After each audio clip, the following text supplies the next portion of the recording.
ये कहानी है प्राचीन काल, जहाँ बब्रुवाहन नाम का एक राजा रहता था। वो बहुत ही धर्मात्मा और बहुत ही दयालु था। उसके राज्य में हरिदास नाम का एक ब्राह्मण रहता था। हरिदास बहुत ही तपस्वी था। उसकी पत्नी का नाम गुणवती था।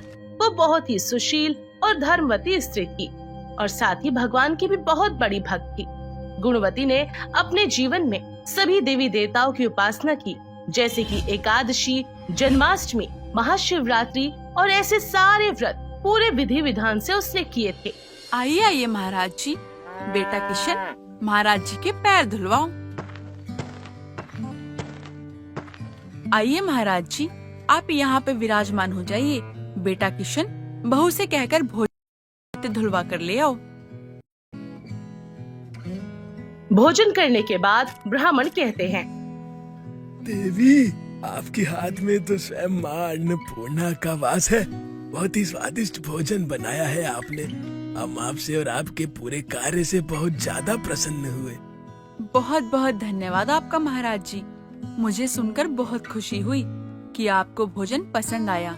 महाराज जी, अगर हमसे आपकी खातिरदारी में जाने अनजाने में कोई भी कमी रह गई हो तो हमें क्षमा करना और अपना आशीर्वाद हमेशा हम पर बनाए रखना। ये हमारी तरफ से आपके लिए एक छोटी सी दक्षिणा है। अब बेटी जीती रहो, सदा खुश रहो। तुम और तुम्हारा परिवार फूले फले।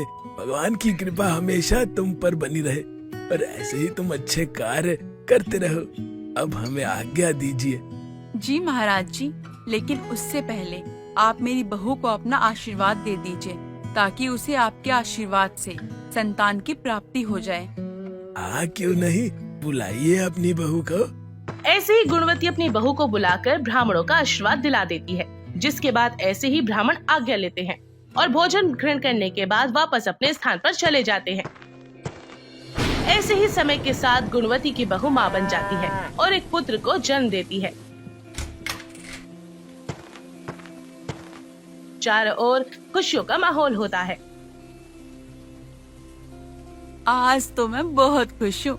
आज लग रहा है मेरे जीवन में मुझे भगवान की कृपा से सब कुछ प्राप्त हो गया। मैं मेरे पोते होने की खुशी में और ज्यादा दान पुण्य करना शुरू कर दूंगी। हाँ भाग्यवान, यह सब तुम्हारे कर्मों का नतीजा है। जो भगवान की दया से हमारे बहू की गोद हरी भरी हो गई है और हमारे घर में एक नन्हा सा मेहमान आ गया है।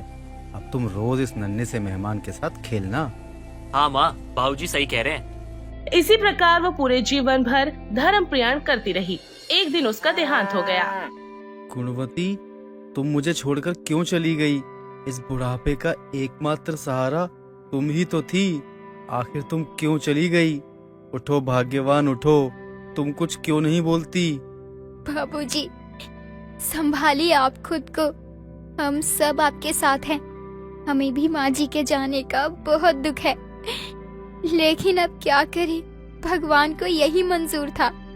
बाबूजी, बाबूजी खुद को संभालो। बाबूजी, प्रिया प्रिया सही कह रहे हैं। बाबूजी खुद को संभालो। अगर आप टूट जाओगे तो हमारा क्या होगा?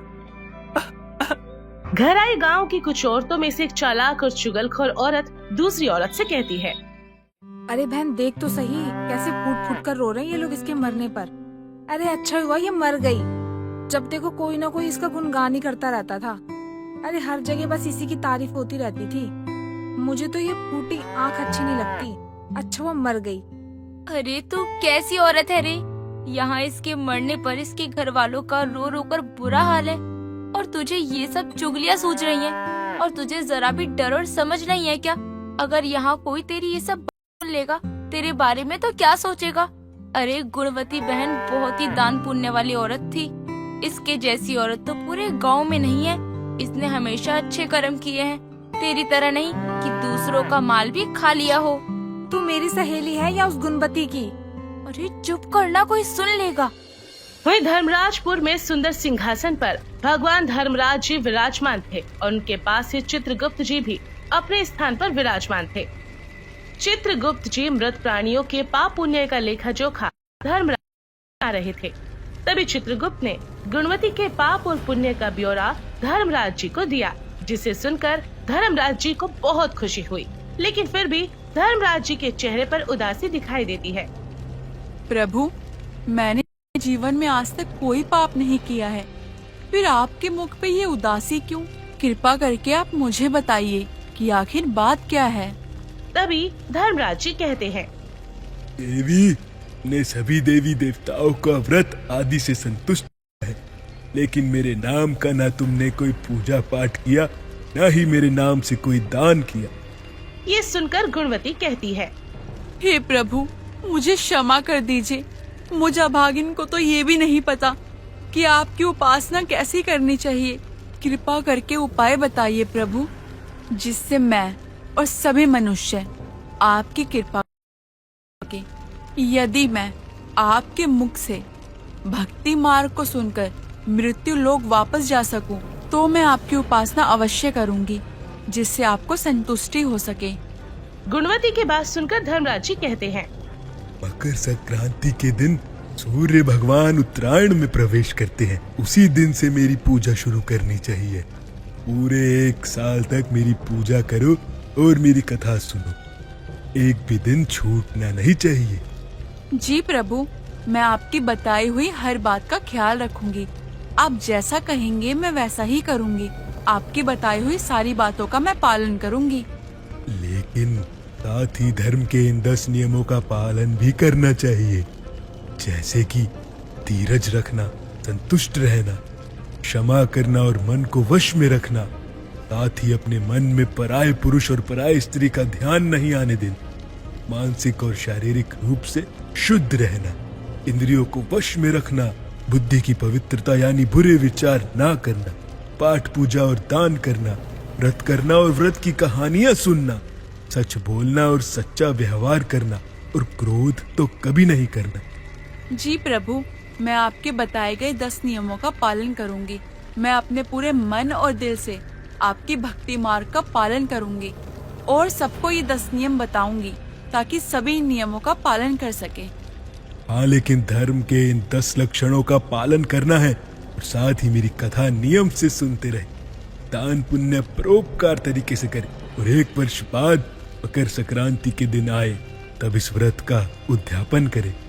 अपने सामर्थ्य के अनुसार मेरी मूर्ति बनवाकर पूरे विधि विधान से प्राण प्रतिष्ठा करवाकर पूजा और हवन करें। साथ ही चित्रगुप्त की पूजा भी करें और काले तिल के लड्डू का भोग भी लगाएं और ब्राह्मण भोज कराएं और वस्त्र, चप्पल, लोटा इत्यादि सामान जरूर दान करें। धर्मराज जी की बात सुनकर गुणवती विनती करती है, हे प्रभु, मुझे धरती लोक पे जाने की आज्ञा दीजिए, ताकि मैं वहाँ जाकर आपका व्रत कर सकूं और उसके साथ ही आपके व्रत का प्रचार भी कर सकूं। धर्मराज जी इसके लिए अपनी सहमति दे देते हैं। उठो भाग्यवान, हे भगवान मुझे भी उठा ले। बाबूजी, बाबूजी खुद को संभालो बाबूजी। माँ हमें छोड़ के जा चुकी है बाबूजी। बाबूजी, अब हमें माँ को ले जाकर शमशान में उनकी अंतिम विदाई करनी होगी। अरे भाई साहब तो ऐसे रो रहे हैं जैसे कि गुणवती सच में उठकर बैठ जाएगी। अरे भला कोई मरने के बाद जिंदा हो सकता है क्या? अरे ओ चुप कर जा अब तू, वरना इसकी आत्मा तेरे ही अंदर आ जाएगी। इतना कहते ही गुणवती वापस जीवित हो उठती है और उसके शरीर में जान आ जाती है और वो उठकर खड़ी हो जाती है। गुणवती के सभी परिवार वाले उसे ऐसे देखकर हैरान रह जाते हैं। ये सब अचानक कैसे? माँ हे भगवान, ये सब क्या हो गया? अरे इसके भूत ने कहीं मेरी सारी बातें सुन तो नहीं ली? अरे पागल औरत, देख लिया ना मरे हुए इंसान को गलत कहने का अंजाम। मैंने तुझसे कहा था कि चुप हो जा, और तेरे साथ मेरी मौत भी पक्की है। खुद तो मरेगी, साथ में मुझे भी मरवाएगी। माँ? हाँ बेटा, मैं ही तुम्हारी माँ हूँ। भगवान ने मेरे अंदर जान वापस डाल दी। तुम कहाँ चली गई थी हम सबको छोड़कर? तुम्हें पता भी है तुम्हारे बिना हम सबका रोते हुए कैसा हाल हुआ। अगर तुम अभी वापस नहीं खड़ी होती तो शायद हम तुम्हें मृत समझकर अग्नि दे देते। माँ, आप वापस आ गई? आपके जाने से देखिए बाबूजी की क्या हालत हो गई है, और आपके बिना हम सब पर क्या गुजरी है आपको पता भी नहीं है। माँ, आपको वापस जिंदा देखकर मुझे बहुत खुशी हो रही है। हम सभी बहुत खुश हैं। लेकिन माँ, आप तो मर चुकी थी ना, तो भला मरा हुआ इंसान जी कैसे सकता है? अब जिंदा हुई तो हुई कैसे? हमें कुछ समझ में नहीं आ रहा। माँ, क्या रात में आपके साथ कोई घटना घटी थी? हाँ भाग्यवान, क्या हुआ था तुम्हारे साथ? मैं आपको अभी सारी बात बताती हूँ कि आखिर मेरे साथ क्या हुआ था। इतना कहकर गुणवती धनराज वाली बात अपने पति और अपने बहू बेटे को बताती है, जिसके बाद सभी बहुत हैरान रह जाते हैं। तभी गुणवती कहती है, अब से प्रभु धर्मराज का व्रत हम जरूर करेंगे और उनके धर्म का पालन भी करेंगे। हाँ भाग्यवान, हम दोनों जरूर करेंगे। देखा तूने, गुणवती कितने अच्छे कर्म वाली औरत है कि धर्मराज जी ने इसे वापस धरती पर भेज दिया। हाँ बहन, अब मैं ना आज के बाद कभी भी कुछ गलत नहीं बोलूंगी किसी के बारे में। बुरी आदतें ना छोड़ दूंगी। अब से ना मैं भी व्रत रखूंगी और मंदिर जाया करूंगी और ना गुणवती बहन जैसी ना अच्छी औरत बनकर दिखाऊंगी। हे भगवान, मुझे माफ कर दो। अब से मैं ये सारे बुरे काम छोड़ दूंगी। ऐसी ही मकर संक्रांति के आने पर गुणवती और उसके पति ने धर्मराज जी के व्रत को शुरू किया और 1 वर्ष बाद पूरे विधि विधान से इस व्रत का उद्यापन किया। इस व्रत के प्रभाव से उन्हें धर्मराज जी की कृपा प्राप्त हुई और साथ ही मोक्ष और स्वर्ग की प्राप्ति हुई। बोलो धर्मराज जी की जय। दोस्तों, आपको ये धर्मराज जी की कथा कैसी लगी? कमेंट में जरूर बताइएगा।